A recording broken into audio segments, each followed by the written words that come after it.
Eu sou Isara. Sou Rodrigo, sou o marido da Isara. Estamos na igreja desde a infância. Eu desde os 5, o Rodrigo acho que até antes. Eu cheguei na igreja com 2 anos de idade, estou com 45 hoje, então já é um bom tempo. Nós começamos nosso relacionamento aqui na igreja, né? Enquanto éramos adolescentes. Nós namoramos por 10 anos, depois nos casamos e estamos aí há 18 anos casados. Ou seja, 28 anos aí que estamos juntos, né?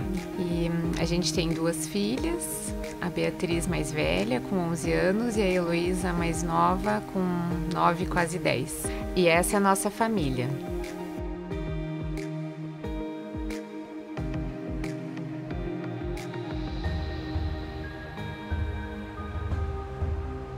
Qual foi a emoção de vocês ao se tornarem pais? É uma sensação indescritível, assim, o primeiro choro na hora da sala de parto é muito emocionante. Eu lembro até hoje, assim, como se fosse ontem. E apesar de ser tudo programado, né, a gente marcou cesárea, não foi na Beatriz, né, não foi nada de surpresa, mas foi muito, muito emocionante mesmo. O Rodrigo nem conseguiu fazer as fotos direito também, ficou tudo tremido, tudo esquisito, a gente teve que pedir ajuda dos fotógrafos. E depois que a gente teve ela em casa, né, que daí a gente viu o tamanho da responsabilidade, mas junto com o tamanho do amor, assim, é um misto de sensações que eu acho que só quem se torna pai e mãe que vai entender, né? E a segunda filha, né, a Heloísa também, né? Embora nós já tínhamos passado por tudo isso, novamente foi tudo igual, né? Só que ela pegou a gente de surpresa. A Elo pegou a gente de surpresa. A Elo nasceu meia-noite 3 do dia 11 do 11 de 2011. Exato. Então ela pegou a gente de surpresa, mas foi a mesma emoção, embora tenha sido de madrugada, a gente estava assim, sem gente para ficar com a Beatriz, foi aquela correria, mas foi a mesma emoção na hora que vem o chorinho, na hora que segura no colo. É um prazer assim indescritível, é presente, herança bendita do Senhor mesmo. Quais são os desafios na educação dos filhos nos dias de hoje? Hoje um grande desafio é os nossos filhos serem realmente sal, né, e luz, eles serem a referência. Há tantas referências hoje que eles sim se sentem às vezes perdidos se eles não estiverem fortes nos ensinamentos assim. Eles são influenciados ao invés de serem influenciadores. Exato. E acredito que Deus, ele é o único aí que pode proporcionar essa habilidade nas nossas crianças, né? Porque nós, adultos, às vezes temos um pouco mais de habilidade, conhecimento, inteligência emocional para lidar com isso, mas as crianças, para elas serem referência, às vezes é difícil, né? Porque elas querem se enturmar, né? Querem se enturmar, querem se impor, querem abrir o seu espaço. Então, assim, a gente pede a Deus para que elas possam influenciar, e a gente, em pequenos momentos, pequenas situações, a gente observa que algumas vezes elas influenciam também com base naquilo que elas aprenderam. Hoje em dia, realmente a concorrência é desleal, assim, né? E os desafios, assim, os que podem ser os vilões, né, que nos atrapalham aí na educação, no meu ponto de vista, são, de maneira geral, as redes, né, sociais, o celular, o computador, a televisão e enfim, a internet no geral. Então, isso a gente aí em casa está sendo ainda um pouco conservador, e enquanto a gente conseguir, a gente vai levar dessa forma. A gente não deu celular para as meninas até hoje. Obviamente, ano passado, por causa da pandemia e das aulas online, a gente foi meio vencido e elas acabaram tendo os seus computadores, porque tinham que assistir a aula ao mesmo tempo. Enfim, a gente, por força maior, né, a gente acabou dando. Então, mas elas têm tempo de uso, elas não têm rede social, elas têm o WhatsApp, assim, com pouquinhas pessoas da família, 1, 2 amiguinhos, e a gente vai fiscalizando tudo isso. E a gente explica para elas mesmo que todas as coisas que estão, né, na internet, elas são muito poucas que na idade delas podem ser aproveitadas de maneira saudável. Então, eu acho que os pais têm que estar muito atentos, muito atentos. Os pais que deixam os filhos terem celular, computador, né, eles têm que estar de olho. porque as crianças, elas têm uma facilidade absurda de aprendizado. E elas vão entrando em coisas que a gente nem imagina se elas tiverem um acesso muito livre. E, enfim, tem realmente coisas perigosas também, fora as impróprias, né? Tem coisas perigosas, né, na internet. Então, a gente fiscaliza muito de perto e se puder evitar ainda o celular por um tempo. A gente tenta, na verdade, não coibir ou deixar de fora, né? Mas assim, oferecer aquilo que é próprio para o momento delas, né? Como criar uma relação de confiança com os filhos? Bom, então, a gente muitas vezes tem que fazer algumas caras de paisagem, assim, quando a gente escuta algumas histórias, né, da escola. A gente tem que se controlar um pouco para não ter uma reação tão explosiva. Você tem que ter calma suficiente para deixar o teu filho à vontade para falar. E depois você trata, né, do assunto. Lógico que se realmente a criança errou, ela tem que entender que as consequências vão vir, mas você acolhe primeiro, né? Então isso eu acho muito importante. E uma outra questão, assim, que eu já expliquei inúmeras vezes para elas, tudo que elas tiverem dúvida, seja uma pergunta sobre um palavrão que ouviu na escola, seja uma pergunta sobre algum comentário que algum coleguinha trouxe, né, sobre, digamos assim, assuntos mais além da idade delas, né, porque, como eu disse, as famílias são muito divergentes na educação hoje, então tem crianças que têm um nível de conhecimento sobre outros assuntos mais, né, avançados muito antes do que as nossas crianças, então tudo elas têm que trazer para casa e perguntar pra gente, porque a gente vai explicar. Eu nunca deixo as meninas sem resposta. Então, elas perguntam, pode ser o assunto mais cabeludo que for, a gente vai responder, logicamente, dentro daquilo que a gente acha necessário pro momento, né? E a gente vai explicar. Então, eu acho que isso também faz com que elas se sintam à vontade, porque elas sabem que elas não vão ficar sem resposta. Qual o papel dos pais e da igreja na educação cristã dos filhos?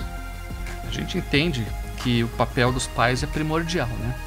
A igreja, eu sou uma pessoa que foi criada desde criança na igreja, mas toda a base cristã e de fé, né, eu obtive em casa com os meus pais, né? Eu entendo que a igreja ela é muito importante para que as crianças se desenvolvam em comunidade e aperfeiçoem aquilo que ela aprendeu e coloquem em prática, troquem experiências, mas a base mesmo, o caráter, a base, o ensinamento, o dia a dia, a gente faz em casa com as meninas, né? E a igreja ela acaba complementando todo esse trabalho, né?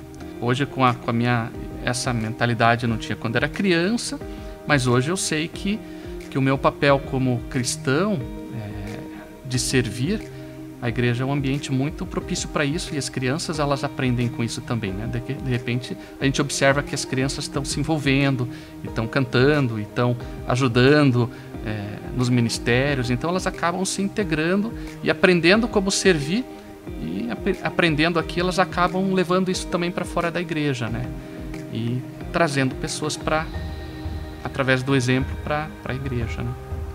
Hoje eu estou na igreja e eu participo, eu sirvo aqui em alguns ministérios. Por quê? Porque meus pais investiram e me trouxeram para a igreja lá no passado, né? Me trouxeram para o departamento infantil durante a minha adolescência e eu fiquei. E hoje é um ambiente que eu me sinto em casa. Então assim, eu acredito que o futuro da igreja, a igreja não só o templo, mas a igreja de Cristo, assim, dependa muito da educação que nós, pais, damos aos nossos filhos hoje, né? Porque não adianta a gente falar, puxa, a juventude hoje está complicada. Os casais hoje, eles estão se separando muito. Tudo bem, é uma realidade, mas como que eu posso melhorar isso, né? Sendo exemplo para os nossos filhos, para que nossos filhos possam, se nosso exemplo for bom, repetir exemplos bons, né? E assim termos casais futuramente que não se separem, jovens que continuem servindo a Deus. Então o papel que a gente tem como pais perante a igreja também é esse, né? Eu concordo, eu acho que o primeiro lugar onde a gente deve ensinar os filhos é em casa. A gente deve esperar que eles aprendam conosco, né? E não com a escola secular. Muitos pais hoje acham que a escola tem responsabilidade sobre a educação dos seus filhos, mas a educação mesmo do dia a dia, né? De ser gentil, de como se comportar, isso não é obrigação do professor, né? Assim como não é obrigação do professor da escola dominical também ensinar os princípios básicos da fé e da vida cristã também para os filhos. É obrigação nossa, né? Dos pais.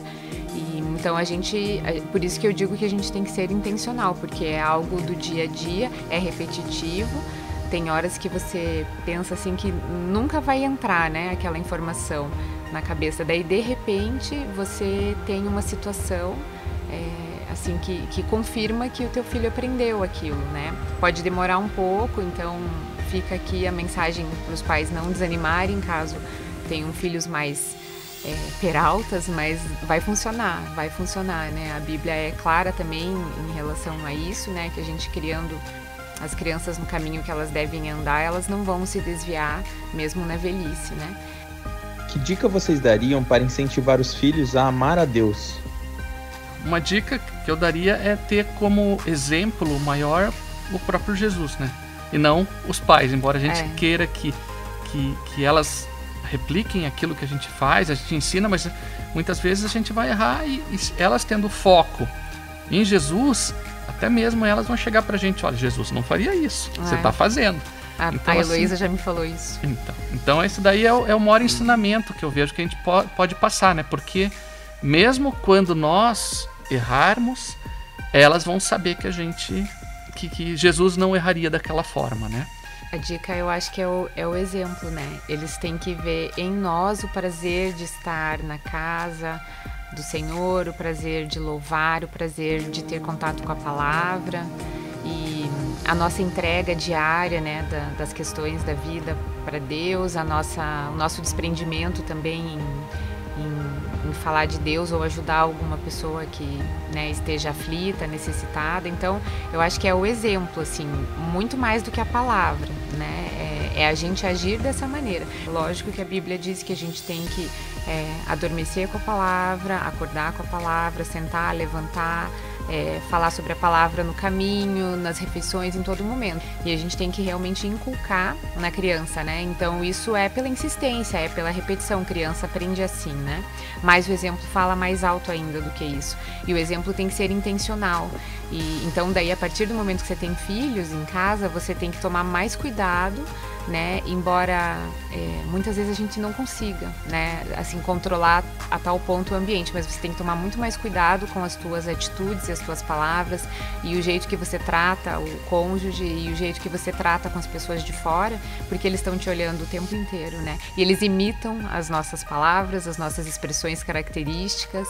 Então é muito notável, assim, até a maneira que você lida com uma situação, daqui a pouco você olha para o teu filho e para a tua filha, eles estão fazendo exatamente a mesma coisa. Então eu acho que a gente tem que ser muito intencional e tem que se policiar para que a gente esteja ensinando a cultura do reino mesmo em todos os aspectos.